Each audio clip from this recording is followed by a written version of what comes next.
Hey there, today we're going to talk about should you convert to a vegetarian diet? Why or why not? Particularly from a spiritual standpoint. So, people always ask me why I have a plant based diet, whether they should, what caused me to do that, um, and what the spiritual implications are. And yeah, I don't know why, but people seem to love this topic of food. I guess everyone has their own battles and deep relationship with food, things they've tried that have worked and not worked in the past, things they're currently working on, the way food makes them feel, whether it's cooking or eating or sharing with friends.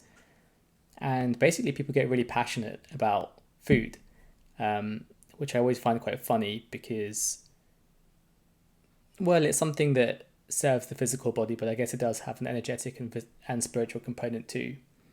So, what do I recommend? Um, well, the best diet, I always say, is the conscious diet. What do I mean by that?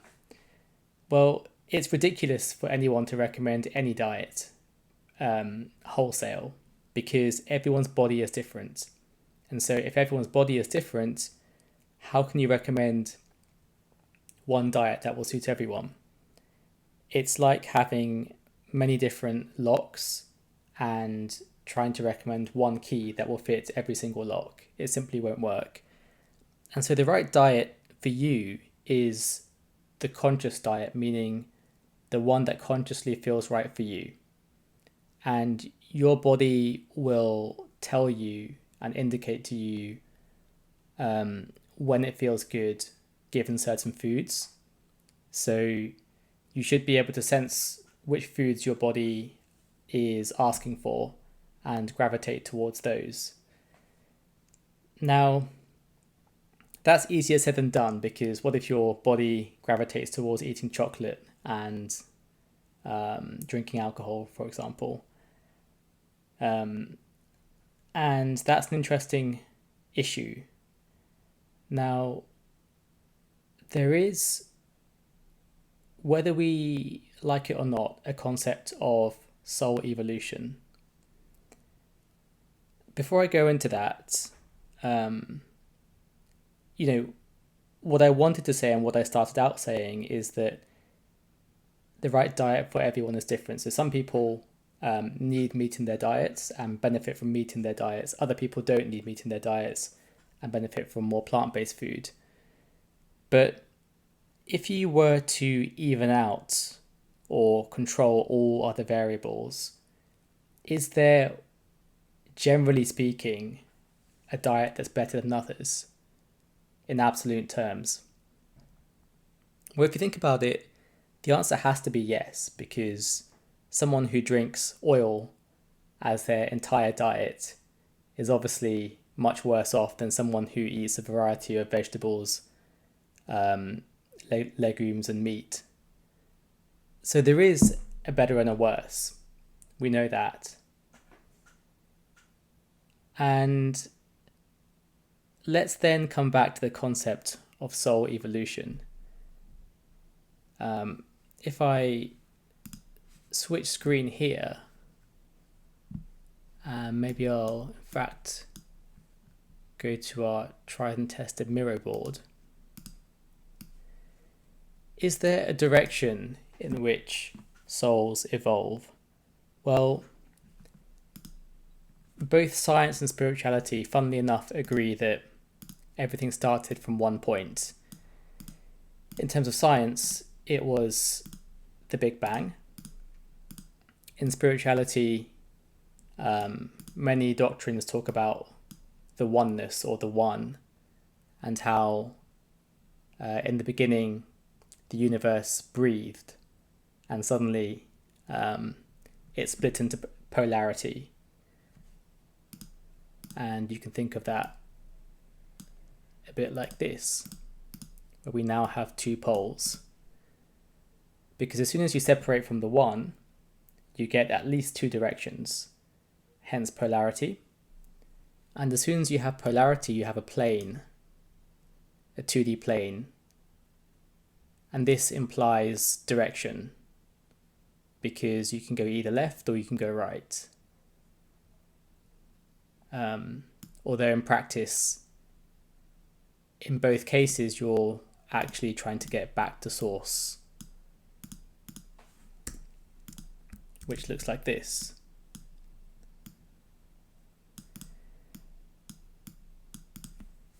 So don't worry if this doesn't make sense to you.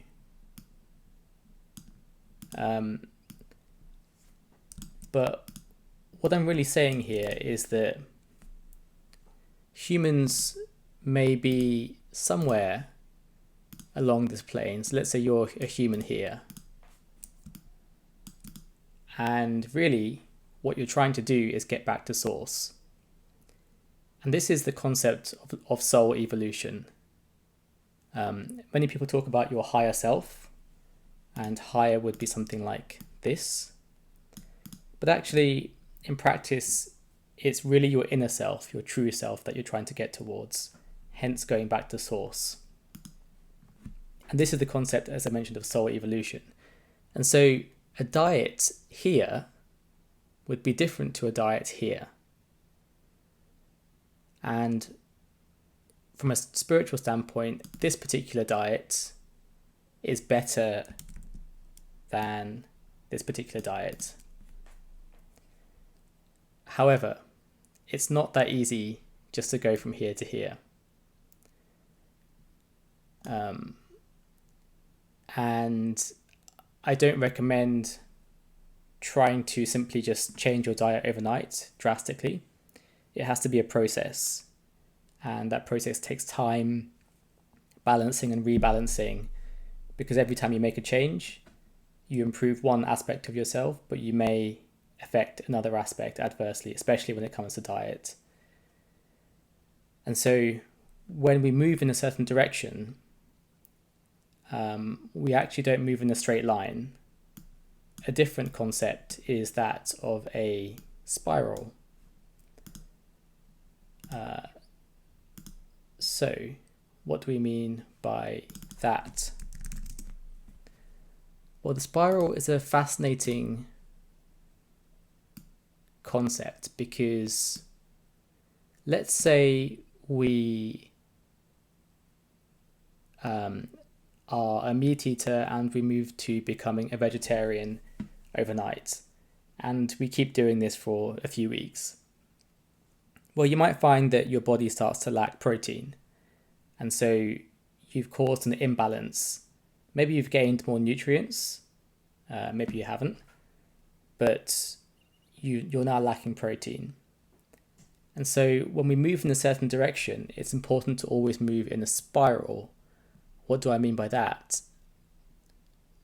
Well, if we take this individual circle here, rather than going straight up, where, as we mentioned, you might become imbalanced, within each progression back to the soul, or progression in soul evolution, we must complete a circular motion. And the circular motion represents balance, because you cover all edges of the circle. And so in the context of a diet, this might mean a slow transition to ensure that you rebalance yourself with the necessary nutrients as you change. It might mean replacing the protein with a different protein that's plant-based. It might mean replacing the nutrients that you get from meat with other nutrients that are appropriate and rebalance you. And this is really a useful concept in all of life, which is to make progress in a spiral.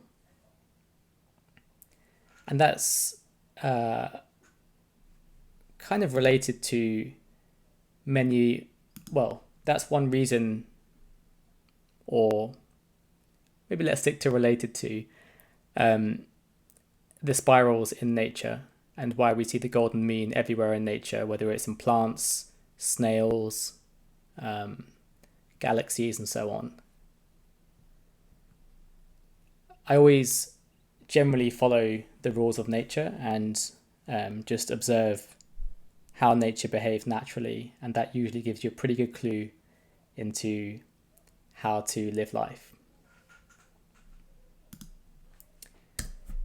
So, back to the question, should you become a vegetarian or a vegan? I personally don't like the labels because words and meanings are a funny thing. You have a word which looks like this,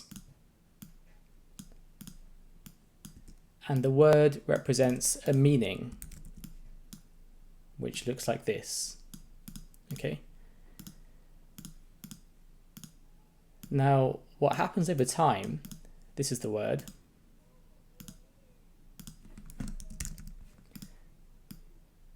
What happens over time is that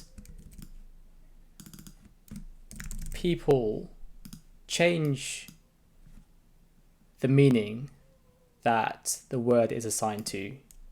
So it may become something completely different. And they actually mean this rather than this. So to take a practical example, let's think of the word vegan. I don't even really know the definition of vegan, but let's look it up, in fact.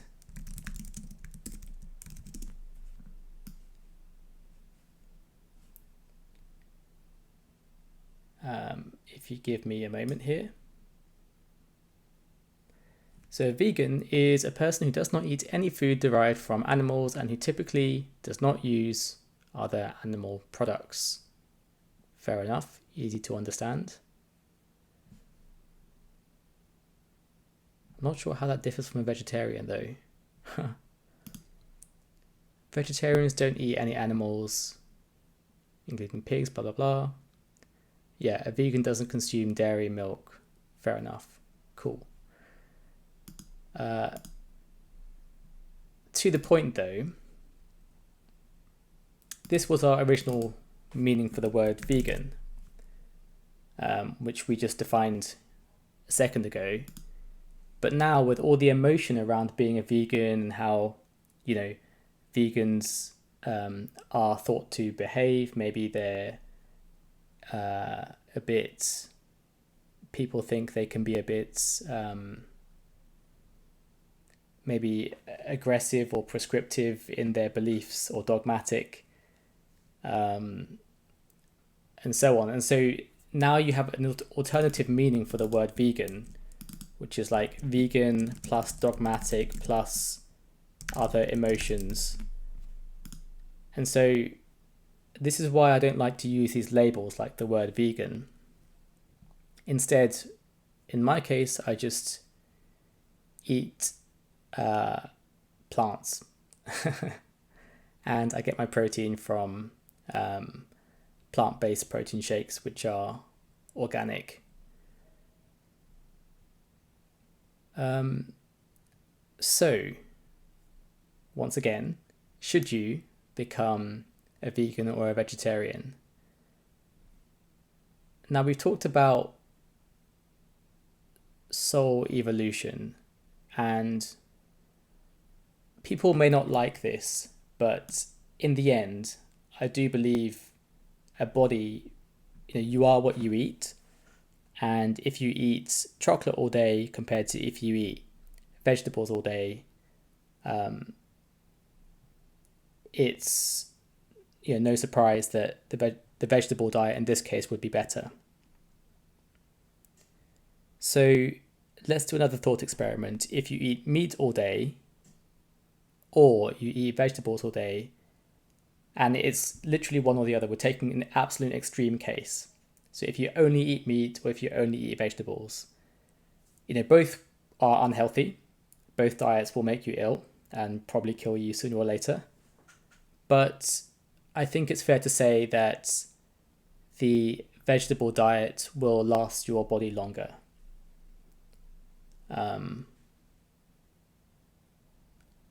given that you'd have to over-index on certain vegetables that have lots of protein, like broccoli. Maybe I'm wrong in that. But let me move then to a different theory, which is my 3 principles of food. So what are the 3 principles of food? These are eat the rainbow, eat as close to source as possible, and eat life.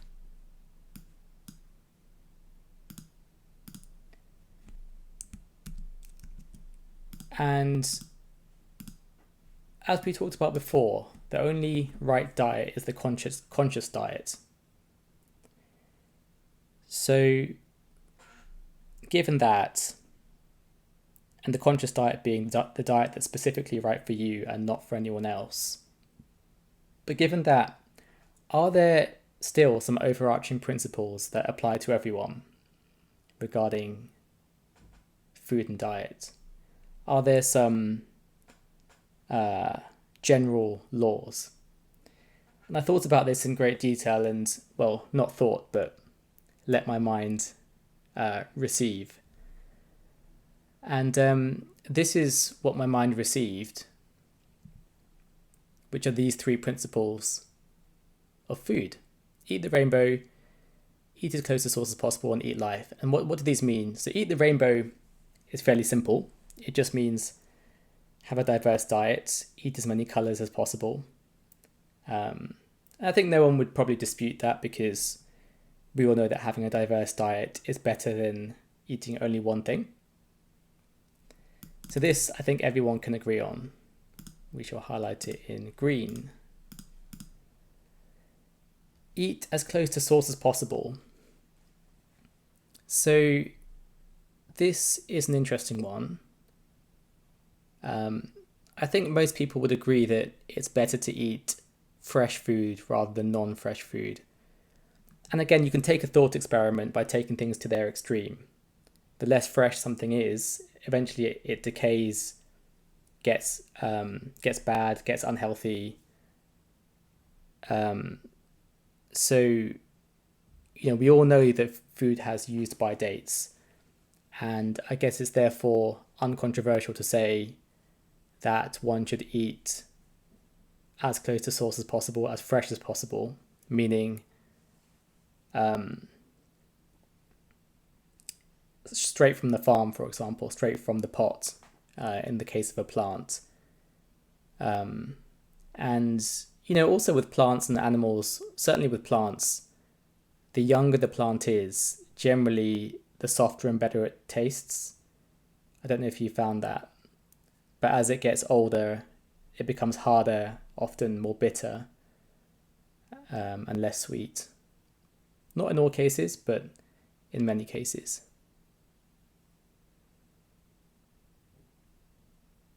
Now, there's a different interpretation to eat as close to source as possible, because how does this relate to being a vegetarian versus being a meat eater? Well,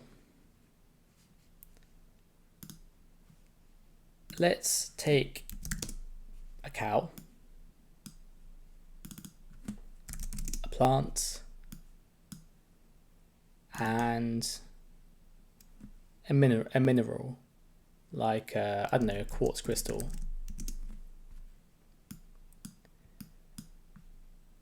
So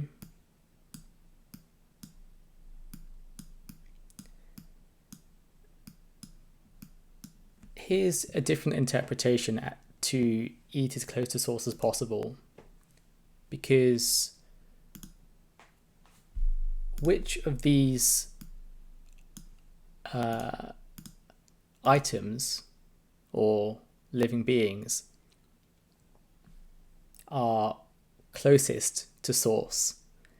And in this case, by source, we mean that eternal oneness, or the most natural, or the most perfect.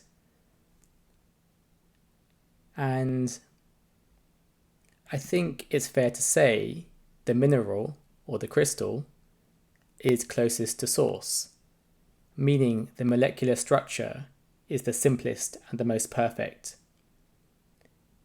It's geometric, and it's the closest to natural perfection. Whereas as you as the species evolves into something more complex like a plant can get ill, it can have diseases, but not that many. Whereas an animal can have many diseases. Mad cow disease, salmonella, COVID, and many, many more. And these are just diseases that we get from the animals. There's very few diseases that we can get from plants compared to from animals. And that makes sense because the animal, in terms of molecular structure and everything else, is a much more complex beast. Animals have emotions, they can be sad, they can be happy, and you're eating those emotions, you're eating the sadness. Animals excrete, they fart, they burp, you're eating all of that as well. So these are imperfections. So we can see, if you imagine, once again, the spiral. In this case, we can take this form of the spiral. The mineral is very close to the center of the spiral, is close to perfection, whereas the animal is, in terms of fractals, towards the end of the fractal, and the plant is somewhere in the middle. And so if we take our path of evolution once again to the center, we want to return to source, return to perfection. And perfection, in this case, is minerals, or food that is closest to source, closest to perfection. And the saying, you are what you eat, is kind of true in my view. So if you eat imperfection, you will become imperfection. Whereas if you eat perfection, you will become perfection. And I know that's controversial and maybe sad to hear for some people. But I think it's logical. Now, once again, if you are a meat eater and you have listened to this reason and logic and may become sad or you disagree, I will say once again that your body may well need meat at this time, and that's fine. It's a spiral. If you want to get from meat to a plant-based diet, you can't go in a straight line. You have to go in a spiral, balance and rebalance until eventually you get to a plant-based diet. And there's one more major trick to achieving that journey, which I can mention shortly. But that is the concept of eating as close to source as possible. And lastly, eat life. What does eat life mean? Well, many ancient cultures have talked about the idea of energy, chi, prana, ki. In ancient Hawaii, it was called huna. In ancient Egypt, it was called ka, or the life of Ptah. And basically, it's the idea that along with electromagnetic energy, there is a counterpart energy, which is dielectric and somewhat natural or etheric energy. And so everything, in my opinion, has some etheric energy, and those things that are closer to source and closer to perfection have more etheric energy, generally speaking. Not always, but generally speaking. And so you want to eat things with etheric energy and life. And if you eat life, you will have life. If you eat energy, you will have energy. And again, this is the etheric dielectric energy, not electromagnetic energy, for example. And so this may be controversial once again, but if you cook food, in my opinion, you're essentially killing it. You're killing the energy inside it. Mother Nature produced food in the way it produced it because, in my view, it's ready to consume. Once again, all we have to do is just follow the natural laws of nature, the natural way nature was made. And so plants grew naturally, kind of as whole foods to eat. And it didn't, they don't burn themselves naturally and then get eaten, right? They grow and you can just pick them and eat them. Obviously, this isn't true in every case. Certain foods certainly benefit from cooking them, especially if they're hard and need softening. And I know people often say that science says that if you cook food, it can release the nutrients better and so on. But I like to follow the laws of nature and logical reasoning. And if you're setting things on fire, then you're burning it, and in my opinion, you're therefore burning the nutrients out of it.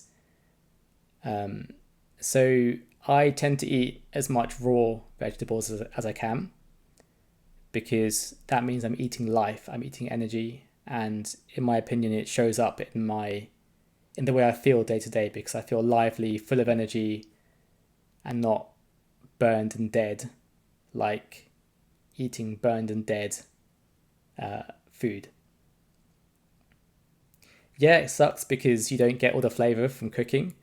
But once again, once you have traversed the spiral, you reach a place where you are okay with that.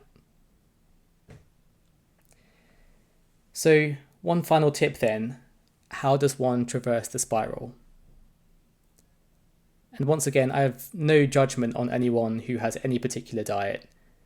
I think anyone, if you eat meat or if you eat plants, whatever, like, good for you. And I would never judge anyone in either way.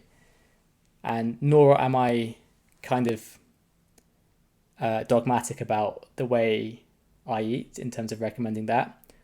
All I'm doing is just giving the opinions here, my personal opinions, and feel free to take it or leave it. Just because people ask me this question all the time.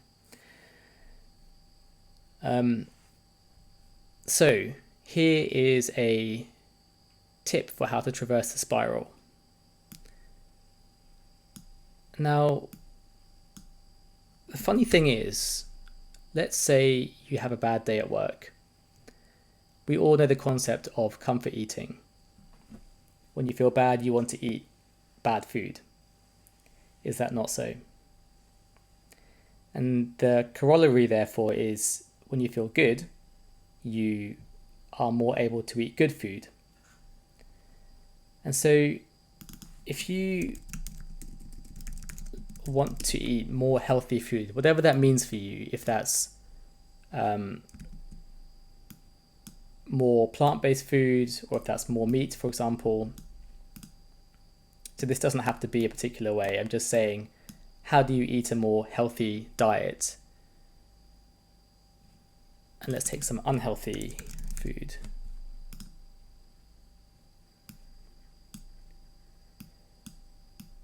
The mistake that people make is you can't just go from unhealthy to healthy.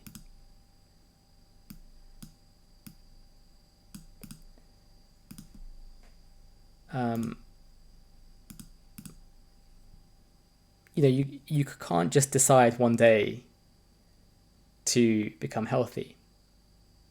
Well, you can. You absolutely can. Of course you can. But you probably won't be very successful. Maybe for the first day, you'll, through sheer willpower, force yourself to have healthy food. Maybe the second day, you manage again. The third day, you have a really bad day at work, you become stressed, you have a family problem, or you just don't have the time to cook or make food, and you resort back to unhealthy habits and eating unhealthy food. Or there's a temptation because you see some crisps lying around and why not just eat them? So if you are using willpower to traverse the spiral, unfortunately, you have a very high chance of failing, because willpower takes a lot of energy and is finite. That said, some people have very strong willpowers, and that's an important gift to cultivate. So what do we do then? Once again, the concept of the spiral returns. And in particular, the golden mean spiral.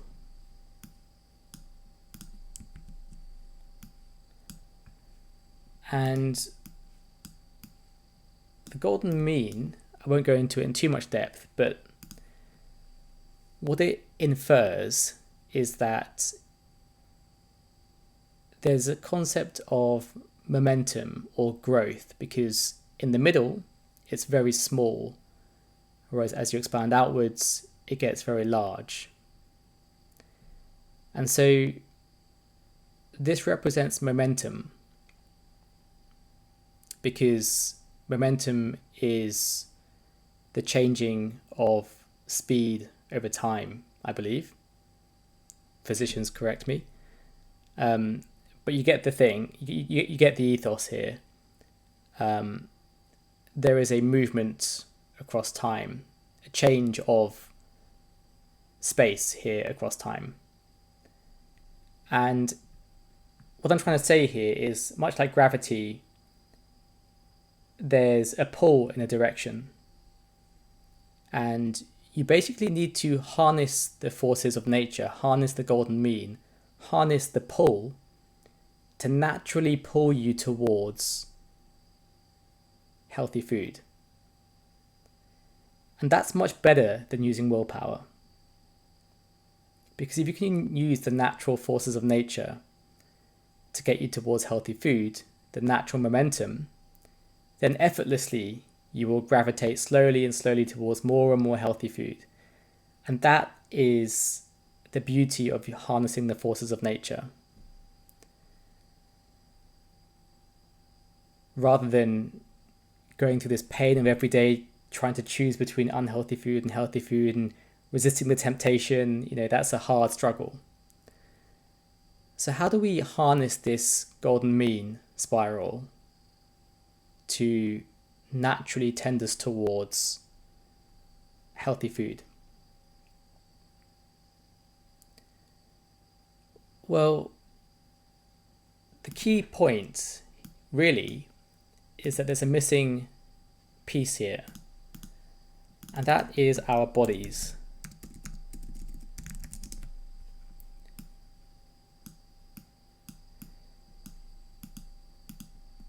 We mentioned when you have a bad day or you feel bad, you want to eat unhealthy food. And when you're feeling good, therefore, you're more able to eat healthy food. And so the key is not willpower.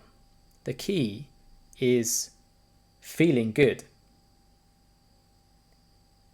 And the more you feel good, the more you will create this momentum, this natural momentum towards healthy food. The more you feel bad, the opposite will happen. The momentum will drag you down towards unhealthy food. And so it's not about whether you want or don't want to eat healthy or unhealthy food. It's about making your body, giving your body the state of body and state of mind, state of emotion, such that it naturally gravitates towards healthy food. And so someone at dinner recently said, "Oh, you're really brave for eating vegetables all the time, or being vegetarian and whatnot." You're presumably thinking that I'm missing out on these amazing animal products and whatnot, or cake and things. But I'm not missing out at all, because my body, in this part of the spiral, my body actually desires healthy food, and it feels sick when it looks at a cake. So I have no willpower. There's no willpower required to not eat cake. There's no willpower required to not eat meat. In fact, it would take willpower to eat a cake because my body has used the golden mean over so many years now to gravitate towards really healthy food, as I see health. And the momentum keeps pulling me towards more and more healthy food. But that only works if you do the inner work to ensure that your mind, body, and spirit is in a healthy and good state, and continually progressing upwards along the spiral, or inwards towards the source, the eternal oneness. So, in summary, we've talked about my 3 principles of food, and we've talked about how, in my view, there is a long-term journey to oneness and to a better diet and to a healthier diet, which in my opinion is more plant-based. But that said, every person is on a different stage of the spiral, and that's completely fine. Everyone faces their own battles, and we're all the same anyway. So we're all aspects of the same one. But if you want to get from a less healthy diet to a healthier diet, I've given you some tips to harness the forces of nature to do that. And I've also given you some tips of what healthy looks like from my perspective. Once again, in the short term, you should always do what your body feels like, and that's eating the conscious diet. So hopefully this made some sense. I imagine it probably didn't to many people, but that's okay, because I wanted to properly represent my views on food and moving towards a healthy diet. Cool. So great to talk to you guys, and catch you in the next video. Take it easy. Bye.